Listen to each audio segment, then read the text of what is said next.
شروع کرتا ہوں اللہ تعالیٰ کے نام سے جو بڑا مہربان نہایت رحم والا ہے۔ حضرت عبداللہ بن بصر رضی اللہ تعالیٰ عنہ فرماتے ہیں کہ ایک مرتبہ نبی کریم صلی اللہ علیہ وآلہ وسلم کی خدمت میں ایک دیہاتی آیا۔ عرض کیا یا رسول اللہ کون شخص بہتر ہے؟ آپ صلی اللہ علیہ وآلہ وسلم نے فرمایا خوش بختی ہے اس کے لیے، یعنی وہ بہتر شخص ہے جس کی عمر دراز ہوئی اور اس کے اعمال نیک ہوئے۔ اس نے عرض کیا یا رسول اللہ کون سا عمل بہتر ہے؟ آپ صلی اللہ علیہ وآلہ وسلم نے فرمایا یہ کہ جب تم دنیا سے جانے لگو تو تمہاری زبان اللہ کے ذکر سے تر ہو۔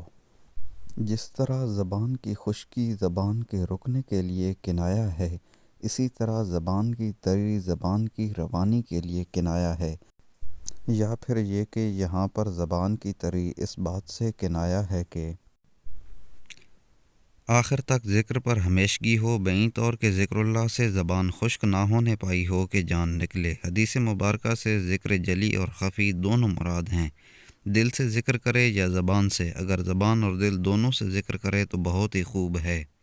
دعا ہے کہ اللہ پاک اپنے ذکر سے ہماری زبانوں کو تر فرمائے، آمین یا رب العالمین۔